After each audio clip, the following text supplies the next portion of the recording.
பிரியன் sir, ஓபிஎஸ்க்கு தான் இதில் இழப்பு அதிகமா? திமுகவுக்கு அதிமுகவுக்கும் லாபம் அதில்? இல்லை, அவர் வந்து ஒரு மிஷனோட போகிறார்.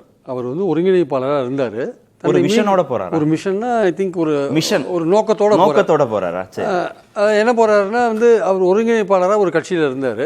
அந்த இடத்துல மறுபடியும் தன்னை சேர்த்துக்கணும்னு சொல்கிறாரு. முறைப்படி தேர்ந்தெடுக்கப்பட்ட ஒருத்தராக இருக்கார். அது எடப்பாடி வந்து இவரை வெளில அனுப்புகிறார். அவருக்கு கட்சி அவர் பின்னாடி இருக்குது, இவரை வெளில அனுப்புகிறார். அதுக்கு ஒரு சட்ட ரீதியாக ஃபைட் பண்ணுறாரு. பல விதங்களில் சொல்லி பார்க்குறாரு. அதிமுக ஒன்றுபடுத்தணும்னு சொல்லி பார்க்குறாரு. அவர் சசிகலாவையும் உங்களையும் நான் ஏற்றுக்கவே மாட்டேன், நீங்கள் கட்சி விரோத நடவடிக்கையில் ஈடுபட்டீங்க, பொதுக்குழு முடிவு எடுத்துருத்துன்னு ஒரு விஷயத்தை எடப்பாடி சொல்லிட்டு இருக்கார். அப்போ அந்த இடத்துல இவர் மீண்டும் வந்து தன்னுடைய அந்த பழைய அந்த ஒருங்கிணைப்பாளர்ன்ற விஷயத்தை நிலைநிறுத்த வேண்டி சட்ட போராட்டம் நடக்குது. அப்போது ஒன்று நீங்கள் சட்ட போராட்டத்தில் வெற்றி பெறணும், இல்லை நீங்கள் அரசியல் ரீதியாக வெற்றி பெறணும்.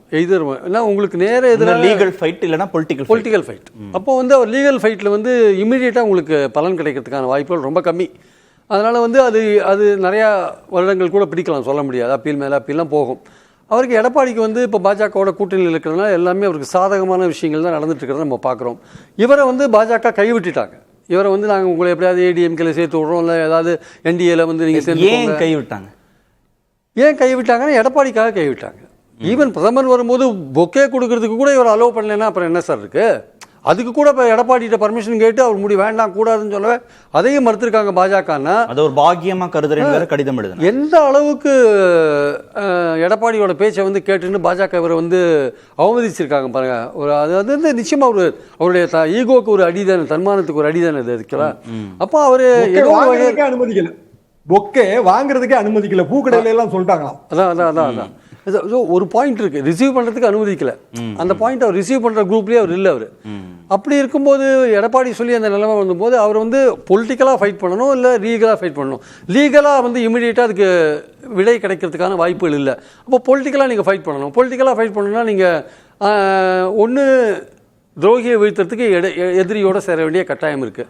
அதில் வந்து நீங்கள் தாவேகா மாதிரி கட்சியோடு சேரத்துக்கான வாய்ப்புகள் இருக்குது. தாவேகாவில் போனால் இவருடைய இந்த 3 தடவை முதலமைச்சராக இருந்தவர், ஒரு கட்சிக்கு ஒருங்கிணைப்பாளர் இருந்தவர், இவர் போய் விஜய்கிட்ட போனால் எதிர்பார்த்த ஒரு அந்த கௌரவம், அந்தஸ்து அல்லது ரெஸ்பெக்ட் போன்ற விஷயங்கள் பல விஷயங்கள் இருக்குல்ல, அதெல்லாம் கிடைக்குமா தெரியாது. திமுக வந்து சரி அண்ணா பேரில் இருக்கிற கட்சியை விட்டு அண்ணா துவங்கிய கட்சிக்கு போகிறது ஒன்றும் தப்பு இல்லை அப்படின்ற எண்ணத்தில் அவர் போயிருக்கலாம். அந்த இடத்துல சரி நம்ம போகலாம். திமுக ஒரு தீய சக்தின்னு ஜெயலலிதா சொன்னாங்களே, நம்ம அங்கே போகலாமா?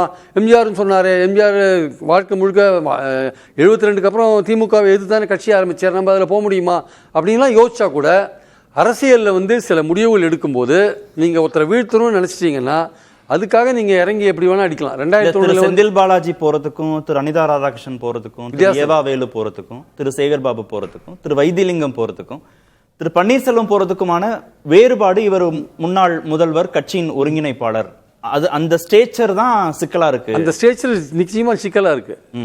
மற்றவங்கலாம் போறாங்க, நல்லா ஜம்முன்னு அங்கேயும் மந்திரியா இருக்காங்க, எம்எல்ஏவா இருக்காங்க. ஆனால் இவருக்கு அங்கே போய் அந்த உரிய இடத்த வந்து கண்டுபிடிக்கணும், அவர் கொடுக்கணும். அவர் ஸ்டாலின் வந்து கொடுப்பார். ஸ்டாலினை பொறுத்தப்பட்டு மரியாதையாக நடத்துவாங்க, அதில் எந்த சந்தேகமும் கிடையாது. இவர் விஜய்கிட்ட போகிறதுக்கு பயப்படுறாங்கல்ல, மரியாதை கிடைக்குமா கௌரவம் கிடைக்குமான்ட்டு. ஸ்டாலின்கிட்ட போனால் மரியாதையெல்லாம் எல்லாம் கிடைக்கும். எந்த இடத்துல அவரை பிளேஸ் பண்ணுவாங்கலாம் நமக்கு சொல்ல முடியாது. அப்போ இவருக்கு வந்து இந்த வாட்டி திமுக வந்து ஓரளவுக்கு வந்து அதிமுகவை டஃபாக ஃபைட் பண்ணி அவங்கள வீழ்த்துவாங்கன்னு இவர் நம்புறார், ஓபிஎஸ் நம்புறார். அப்போது அந்த வீழ்த்துற இடத்துல இவர் போய் இருக்கணும்னு நினைக்கிறார்.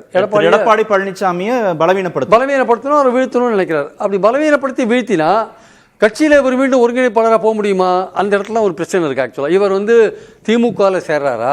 திமுகவில் சேர்ந்தா அவர் உதயசூரியன் சின்னத்தில் நிற்கணும். நீங்கள் சொல்கிற மாதிரி அவர் பையனுடைய பாலிடிக்ஸ் இதில் இன்வால்வ் ஆகிருக்கு. இப்போ அவருடைய பாலிடிக்ஸ் கூட இன்வால்வ் ஆகிருக்கலாம், சொல்ல முடியாது. சரி, கடைசியில் ஓய்வு வரும்போது திமுக ஆட்சிக்கு வந்தால் ஏதோ ஒரு வாய்ப்பு இருக்கும்போது மந்திரியாக கூட ரிட்டையர் ஆகலான்னு அவர் நினைக்கலாம். எல்லாருமே ஆசை வந்து இறுதி வரை இருக்க தானே செய்யும். பவர்ன்றது சாதாரண விஷயம் இல்லை சார். பவர்ன்றது உங்களை வந்து கீழே வந்து படுத்து உருள சொல்லணும், உங்களை படுத்து உருண்டு இன்னொருத்தர் கால் பக்கம் போக சொல்லணும். அதெல்லாம் நம்ம பார்த்தோம்ல, பவர் அப்படிப்பட்ட பவர். அதனால் வந்து பாயிண்ட் என்னென்னா வந்து அவர் வந்து திமுகவில் சேர்ந்து உதயசூரியன் சேர்ந்ததில் என்னார்னா, ஷாம் சார் சொல்கிற மாதிரி அவர் he lose his all his rights, அந்த கிளைம் எல்லாம் விட்டுருவார். அதிமுக பக்கமே அவர் இனிமேல் எட்டி பார்க்கவே முடியாது. இல்லை, அதில் இனிமேலும் அந்த லீகல் ஃபைட்டை பண்ணால் வெற்றி கிடைக்கும்னு அவருக்கு நம்பிக்கை இருந்தால் அதை தொடர்ந்துருக்க அதற்கான வாய்ப்பு வந்து உறுதியாக வந்து அவருக்கு இன் ஃபேவர் ஆஃப் ஓபிஎஸ் வந்து அந்த தீர்ப்பு வரும்னு சொல்ல முடியாது. அதனால் அதில் வந்து அதை நம்பி போக முடியாது ஆக்சுவலாக. அப்போ பொலிட்டிக்கலாக தான் வீழ்த்தணும். இப்போ ஜெயலலிதா ஜானகியை வந்து பொலிட்டிக்கலாக தான் வீழ்த்தினாங்க, பொலிட்டிக்கலாக வீழ்த்தி தான் வந்தாங்க. அப்புறம் ஜானகியை வித்யாமட்டு போயிட்டாங்க வச்சுக்கோங்க. இந்த மாதிரி விஷயங்களில் பொலிட்டிக்கலாக தான் வீழ்த்தணும். இப்போ ராமதாஸ் வந்து ரொம்ப பிடிவாதம் பிடிச்சார்னா அன்புமணியை பொலிட்டிக்கலாக தான் வீழ்த்தணும். அதுதான் ஒரே வழியாக இருக்க முடியும். நான் தான் தலைவர்லாம் சொன்னார்னா பொலிட்டிக்கலாக தான் வீழ்த்தணும். That is the only way. இந்த கோர்ட்டு அதெல்லாம் நம்பி நீங்கள் இந்த பதவிகள், கட்சி பதவிகள்லாம் நீங்கள் ரொம்ப நாள் நீடிக்க முடியாது. அது ஆதரவு இருக்கணும். நீங்கள் ப்ரூவ் பண்ணால் தான் அந்த கேடர் உங்களை ஆதரிப்பான். ஸோ இவர் வந்து உதயசூரியனில் போனார் வச்சுக்கோங்களேன், அதை மறந்துடணும், அந்த கிளைமை மறந்துடணும். ஆனால் இவருக்கு வேறு வழிகள் இருக்குது. இவர் ஒரு சின்ன அமைப்பு ஆரம்பித்து இவர் போனார்னா திமுகவோட போனார் வச்சுக்கோங்க. அந்த அமைப்பு வந்து திமுகவோட ஒரு கூட்டணி வச்சுருக்க வச்சுக்கோங்க. அப்போது அவங்க சொல்கிற மாதிரி உதயசூரியன் சின்னத்தில் நிற்காமல் ஒரு சுயேட்சை சின்னத்தில் நிற்கலாம்.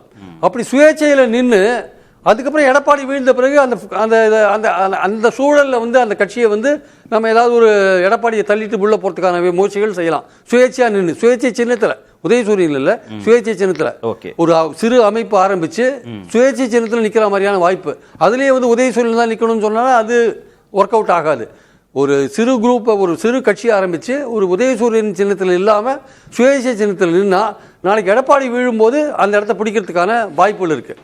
அவர் வந்து அவருடைய பொலிட்டிக்கல் சுயேட்சை சின்னத்தில் நிற்கிறதுனால அவர் வந்து அந்த கிளைமை வந்து இழந்துட மாட்டார். ரெண்டு லாபம். ஒன்று, திரு எடப்பாடி பழனிசாமியை பலவீனப்படுத்தவும் முடியும், அதிமுகவுக்கு உரிமை கோரவும் முடியும். சுயேட்சை உதயசூரியனில் போகக்கூடாது, திமுகவில் சேரக்கூடாது. ஆனால் என்ன கண்டிஷன்ஸில் அவர் உள்ளே போய் பேசியிருக்காரு நமக்கு தெரியாது. அவருக்கு இருக்கிற வாய்ப்பு மீண்டும் வந்து அதிமுகவில் ஏதோ ஒரு கிளைம் பண்ணி நம்ம உள்ளே போகணும்னு நினச்சாரு. அம்மா இருந்த கட்சி, அம்மாவோட நம்ம வளர்ந்த கட்சி, அம்மா நம்மளை பதவியில் வச்சு அழகு பார்த்த கட்சி, நம்ம அங்கெல்லாம் போய் தீரணும் அப்படின்னு நினச்சி அந்த ஒரு முடிவில் இருந்தார்னா அவர் இந்த மாதிரியான ஒரு முடிவு எடுக்கலாம். திமுகவில் சேரக்கூடாது, உதயசூரியன் சின்னத்தில் நிற்கக்கூடாது, திமுக ஆதரவோட சுயேட்சையாக தேர்ந்தெடுக்கப்படலாம் சுயேட்சை சின்னத்தில். அப்போது எடப்பாடி இந்த தேர்தலில் வீழ்ந்தார்னா அப்போ அந்த கட்சியை பிடிக்கிறதுக்கான முயற்சிகளில் அவங்க இறங்கலாம். அப்போது தினகரனோட உதவியை கூட தேடலாம். தினகரன் வந்து எடப்பாடியை முழுசாப்பும் ஏற்றுப்பார சொல்ல முடியாது, ஏற்றுக்க மாட்டான்னு நினைக்கிறேன். இப்போவே வந்து ஒரு கம்பல்சரியில் தான் உள்ளே போயிருக்கார். அப்போ அந்த மாதிரி சூழலில் இவங்கெல்லாம் சேர்ந்து அந்த பார்ட்டியை வந்து பிடிக்கிறதுக்கான ஒரு முயற்சியில் இறங்கலாம். அது இவர் பண்ணுவாரா இல்லையான்னு தெரியாது. இவருக்கு என்ன மாதிரி திமுகவில் பேசப்பட்டிருக்குன்னு நமக்கு தெரியாது. ஸோ இந்த சூழலில் தான் அவர் இருக்கார். அப்போ அவர் என்ன முடிவு எடுக்க போறாரு தெரியாது. ஆனால் ஒரு விஷயம் தெளிவாயிடுது, அவர் எடப்பாடியை வீழ்த்துறதுக்கு திமுகவோட உதவியை நாடிட்டார் அப்படின்னு தீர்மானிச்சு. அது வந்து உதயசூரியனில் நின்னா எடப்பாடி வந்து அவரை விமர்சனம் பண்ணுறது ரொம்ப ஈஸியாக போயிடும். புரட்சி தலைவர், புரட்சி தலைவி, தீய சக்தின்னு சொன்ன திமுகவில் சேர்ந்துட்டார் பார்த்தீங்களா அப்படின்னா அதுவே வந்து அவருக்கு பின்னாடி போகிற ஏடிஎம்கே ஓட்டை வந்து குறைச்சிரும். அதனால் அதெல்லாம் ரொம்ப கேர்ஃபுல்லாக தான் டீல் பண்ண வேண்டிய அவசியம் இருக்குது. அதனால தான் வந்து பாஜக சின்னத்திலே நிற்காம அவர் சுயேட்சையில் நின்றுறாங்க ஆக்சுவலாக எம்பி எலெக்ஷன்ஸில். இந்த பாயிண்ட்ல தான் அவர் ஒர்க் பண்ணுவார் நினைக்கிறேன், அதெல்லாம் யோசிப்பார் நினைக்கிறேன் ஆக்சுவலாக.